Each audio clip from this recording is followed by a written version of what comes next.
Good morning class 6। आज अपन पढ़ेंगे social express. इसमें आपको सिविक्स का चैप्टर 22 स्टार्ट कराया था, व्हाट इज़ गवर्नमेंट। आज अपन पढ़ेंगे लॉस एंड द गवर्नमेंट।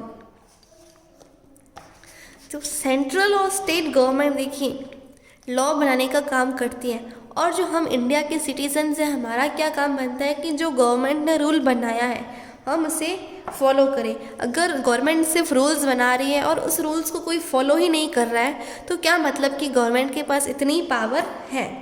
तो देखिए गवर्नमेंट के पास क्या पावर है कि वो रूल को बनाए, और उनके पास ये पावर है कि वो उस रूल्स को फोर्स में लेके आए। जैसे example, according to law government ने एक लॉ बनाया कि हर पर्सन को क्या है, अगर व्हीकल को ड्राइव करने के लिए क्या होना चाहिए, लाइसेंस होना चाहिए। बिना लाइसेंस के आप गाड़ी नहीं चला सकते। जो 18 ईयर्स के अबव जो होते हैं पीपल वही जो है व्हीकल को चला सकते हैं। कब? जब उनके पास लाइसेंस हो तभी वो व्हीकल को चला सकते हैं। तो गवर्नमेंट ने ये रूल बनाया कि बिना लाइसेंस के गाड़ी नहीं चलानी है। तो अब उसको अगर लोग फॉलो ही ना करें तो रूल बनाने का क्या मतलब। तो गवर्नमेंट के पास ये रूल है कि उन्होंने जो ये लॉ बनाया है उनके पास ये पावर है कि वो सभी लोगों से ये रूल्स को फॉलो करवाएं। कैसे? अगर आपको बिना जो है लाइसेंस के गाड़ी चलाता हुआ दिखा तो ये क्या करेंगे, उसको जेल में भी डाल सकते हैं, और उसको क्या चालान भी उससे कटवाते हैं, उसको पैसे भरने पड़ते हैं। ठीक है, वो मनी कितनी भी हो सकती है, ज़्यादा मनी होगी। तो अगर कोई भी बिना लाइसेंस के गाड़ी चलाता हुआ पकड़ा गया उसको जेल में डाला जा सकता है। तो देखिए ये उन्होंने बनाया कि उसको ये पनिशमेंट मिलेगी। इस डर से क्या है, हर पीपल गाड़ी चलाएगा तो किसके साथ, लाइसेंस के बिना गाड़ी नहीं चलाएगा। तो ये इनके पास पावर है रूल को बनाना और उसको फॉलो करवाना। The punishment forces the people to get proper training and full other conditions required for license। तो इस पनिशमेंट के डर से लोग क्या है, अच्छे से गाड़ी चलाएंगे और लाइसेंस के बिना गाड़ी नहीं चलाएंगे। ठीक है,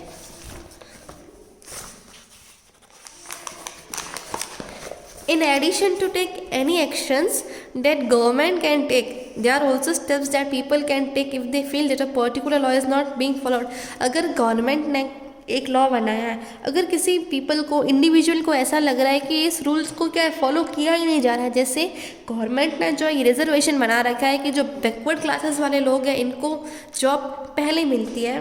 तो अगर किसी बैकवर्ड क्लासेस के पर्सन को ऐसा लग रहा है कि गवर्नमेंट ने तो ये रूल बना दिया लेकिन ये रूल फॉलो नहीं किया जा रहा है, हमारे साथ क्या हो रहा है, भेदभाव हो रहा है, तो वो कोर्ट में जा सकता है और उसका जो ये क्लेम वो उनके ऊपर क्लेम कर सकता है कि गवर्नमेंट ने तो रूल बनाया लेकिन अभी भी रूल को फॉलो नहीं हो रहा है, मुझे अपॉर्चुनिटी नहीं दी जा रही, मैं इसके कैपेबल हूँ फिर भी मुझे जॉब नहीं दी जा रही है, कि मैं जो लो कास्ट का हूँ मेरे साथ डिस्क्रिमिनेशन हो रहा है। तो वो कोर्ट में जाएगा, उनके ऊपर क्लेम करेगा। तो गवर्नमेंट भी क्या है, कुछ एक्शन लेगी। अगर आपने क्लेम सही किया, अगर आपका दावा सही है तो उन्हें पनिशमेंट मिलेगी, आप उनके खिलाफ एक्शन लिया जाएगा। लेकिन अगर आपका क्लेम ही झूठा है, आप झूठा दावा कर रहे हो किसी पे, तो आपकी बात पे नहीं मानी जाएगी। अगर आपका क्लेम राइट है तो आपको जस्टिस मिलेगा। तो ये था लॉज एंड द गवर्नमेंट। अब अपन पढ़ेंगे टाइप्स ऑफ गवर्नमेंट। गवर्नमेंट के टाइप्स पढ़ेंगे, इसमें 2 टाइप्स पढ़ेंगे हम, डेमोक्रेसी एंड मोनार्की। तो देखिए हर कंट्री में अलग अलग टाइप्स की गवर्नमेंट होती है। जैसे इंडिया में डेमोक्रेटिक गवर्नमेंट है, लेकिन जो इंडिया का नेबरिंग कंट्री है, हमारी पड़ोसी कंट्री है, उसमें मोनार्क गवर्नमेंट है। मोनार्क गवर्नमेंट का मतलब है वहाँ पे रूल करेगा किंग का एडमिनिस्ट्रेशन होता है उस जगह पे, उसे मोनार्की कहा जाता है। तो देखिए इंडिया डेमोक्रेटिक है, भूटान में क्या है, monarchy. In democracy people give the government power to make decisions and enforce laws. तो डेमोक्रेसी में जो लोग क्या करते हैं, ये पावर गवर्नमेंट के पास होती है कि वो डिसीजन को ले और उन लॉज को फॉलो करवाएं। और हम अपने रिप्रेजेंटेटिव को कैसे चूज करते हैं, इलेक्शन के through. These elected representatives constitute the legislature। तो वो हमारे जिस रिप्रेजेंटेटिव को हम इलेक्ट कर रहे हैं वो किससे होंगे, लेजिस्लेटर होंगे। The majority of representative elect a government. जिसको ज़्यादा वोट मिलेगा गवर्नमेंट उसी की बनेगी। It is the government who usually proposes the law before the legislature which discuss and passes the law. तो देखिए गवर्नमेंट क्या करेगी, वो लॉ का प्रस्ताव रखेगी कि उन्होंने इस लॉ का प्रस्ताव रखा, फिर वो लेजिस्लेचर है जो डिस्कस करेगी कि इस लॉ को पास होना चाहिए कि नहीं होना चाहिए। इसमें भी क्या है, जिसको ज़्यादा वोट मिलेंगे, जो चाहता है कि ये लॉ पास हो, तो अगर ज़्यादा वोट मिले कि ये लॉ पास हो तो ये लॉ पास हो जाएगा, नहीं तो नहीं होगा। In a democracy the government has to explain it actions and defend its actions to the people. Democracy में गवर्नमेंट देखिए रूल बनाती है, तो उन्होंने जो रूल बनाया है उनको ये प्रूफ भी करना पड़ता है कि उन्होंने जो ये रूल बनाया है लोगों के वेलफेयर के लिए बनाया है, ये लॉ बिल्कुल सही है। ठीक है, अगर वो अपने आप को ऐसे सही साबित नहीं कर पाते तो उस लॉ को क्या है, वो लॉ पास नहीं होता है। लेकिन अब अपन पढ़ेंगे डेमोक्रेसी। डेमोक्रेसी ऐसी गवर्नमेंट में जिससे क्या है, किंग और क्वीन यहाँ पे इनकी गवर्नमेंट बनती है। अगर इन्होंने कोई रूल बनाया है, अगर वो किसी के लिए गलत भी होगा ना, तो भी इनको कहने वाला कोई नहीं होगा और ये उस रूल को पास करेंगे। इन्हें ये प्रूफ देना नहीं पड़ता है कि हमने जो लॉ बनाया ये सही है, इनका मन किया ये रूल बनाएंगे और उस रूल को पास करेंगे। In a monarchy, it is the monarch, king or queen who has the power to make decisions and run the government। तो monarchy में क्या होता है, किंग और क्वीन होता है जिसके पास ये पावर होती है कि वो डिसीजंस को ले और गवर्नमेंट को चलाए। A monarchy may have a small group of advisors to discuss matters with, but the final decision making power remains with the monarch। तो देखिए मोनार्की में क्या होगा, जैसे कोर्ट दरबार होगा, दरबार में बहुत सारे सलाह देने वाले होंगे, लेकिन उनका काम क्या है, सिर्फ और सिर्फ सलाह देना। राजा वो चीज़ मानेगा कि नहीं, ये राजा के ऊपर डिपेंड करता है कि ये सब डिसाइड कौन करेगा, राजा की इनकी बात माननी है कि नहीं। उनका काम क्या है, सिर्फ और सिर्फ सलाह देना। The monarch does not have to explain their actions or defend their decisions to go to the people। तो अगर इन्होंने कोई लॉ बनाया है तो इनको किसी को प्रूफ देने की ज़रूरत नहीं होती है। In a monarchy people have no power to go to court to seek justice against the monarch as in a democracy. Democracy में लोगों के पास राइट था कि अगर गवर्नमेंट ने रूल बनाया वो उसे सेटिस्फाई नहीं है तो वो जस्टिस लेने कोर्ट में जा सकते हैं। लेकिन मोनार्क में क्या होता है, अगर किसी के साथ गलत हो रहा है तो भी क्या उसको जस्टिस नहीं मिल पाता है। और नेबरिंग कंट्री जो हमारी पड़ोसी कंट्री है नेपाल, इसमें देखिए पहले तो मोनार्की था लेकिन अब क्या है, यहाँ पे डेमोक्रेसी आ गई है, डेमोक्रेटिक गवर्नमेंट। अब अपन पढ़ेंगे डेमोक्रेटिक गवर्नमेंट। देखिए डेमोक्रेटिक गवर्नमेंट क्या होता है, ये it is a form of government run by the people to the people and for the government. ये गवर्नमेंट ऐसी है जो लोगों के द्वारा चलाई जाती है, लोगों के लिए चलाई जाती है। तो ये गवर्नमेंट क्या है, इसमें सबसे बड़ा काम क्या है, सब काम पीपल खुद ही करते हैं, इनडायरेक्टली और डायरेक्टली। जैसे गवर्नमेंट का काम क्या है, रूल बनाना, तो इस रूल बनाने के लिए हर व्यक्ति हर जो इंडिविजुअल पार्टिसिपेट करता है रूल बनाने के लिए। ऐसे नहीं कि आज हमारे घर से सारे मेंबर्स गए कि चलो रूल बना के आते हैं, ऐसे नहीं होता है। हम इनडायरेक्टली और डायरेक्टली पार्टिसिपेट करते हैं। जिससे हम क्या करते हैं, इलेक्शन होते हैं तो हमारे पास खुद की चॉइस होती है कि हम किसको वोट दें। तो ऐसे डायरेक्टली और इनडायरेक्टली हम क्या कर रहे हैं, कंट्रीब्यूट कर रहे हैं अपनी गवर्नमेंट को खुद चूज करने में और रूल बनाने में।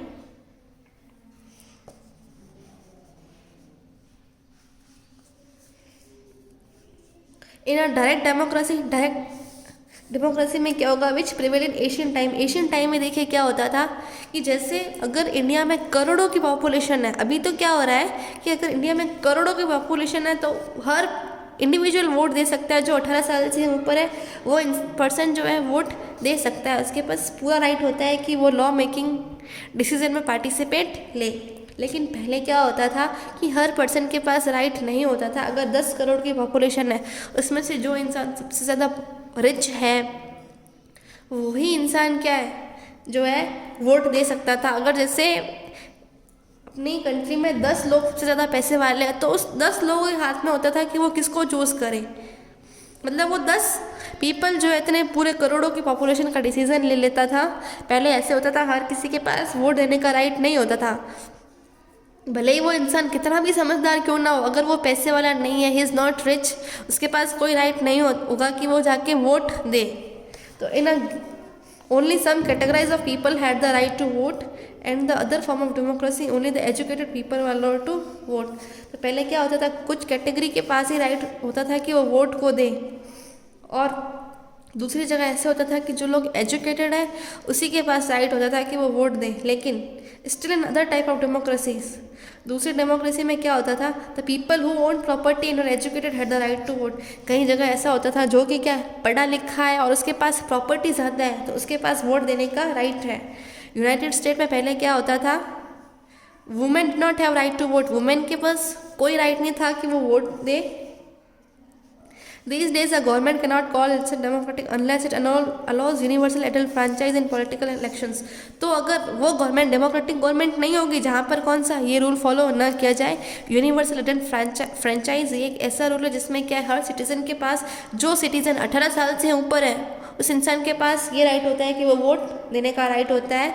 उस राइट को कहा जाता है यूनिवर्सल एडल्ट फ्रेंचाइज. मतलब 18 साल के, मतलब एडल्ट को राइट होता है वोट देने का.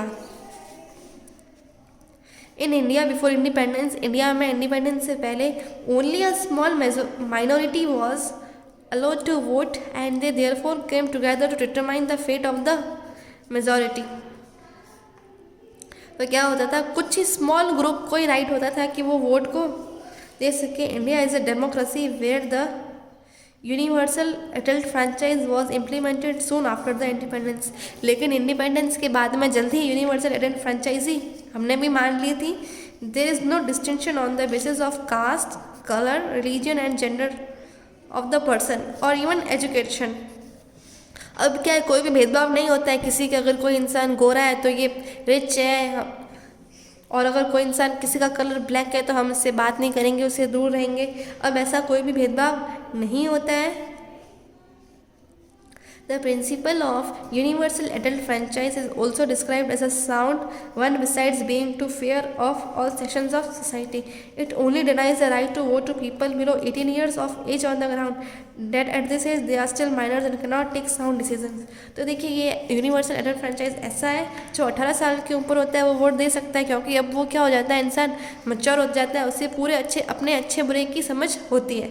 लेकिन ये रूल जो है 18 साल से नीचे वाले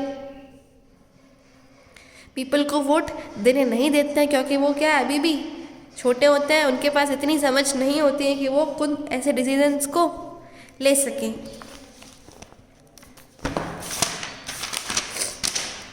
वुमेन्स सफ्रेज मूवमेंट. तो देखिए सफ्रेज का मतलब ही क्या है, ये राइट होना चाहिए कि हमें वोट देने का राइट होना चाहिए. लेकिन अपन किसके बारे में पढ़ रहे हैं, वुमेन्स सफ्रेज मूवमेंट. तो अपन इसके बारे में पढ़ेंगे कि वुमेन को भी जो है वोट देने का राइट होना चाहिए. पहले क्या होता था, वुमेन के पास कुछ भी राइट नहीं होता था. लेकिन फिर वुमेन ने क्या किया, बहुत सारा स्ट्रगल किया, उन्होंने हड़ताल की, और उनके बाद में क्या आखिरकार उन्होंने रैलियाँ निकाली, आखिरकार उन्हें वोट देने का राइट मिल ही गया. वुमेन्स को देखिए जेल में डाला गया और उनको ज़बरदस्ती खाना खिलवाया गया, लेकिन फिर भी इन्होंने हार नहीं मानी. और आखिर में 1928 में यूएस में वुमेन के पास ये राइट आ गया कि जो है ये भी वोट दे सके. इन यूके में वुमेन को 1928 में वोट मिला था कि वुमेन भी जो है वोट दे सकती है. तो ये चैप्टर कंप्लीट होता है. इसके क्वेश्चन आंसर्स अपन अगले लेक्चर में करेंगे.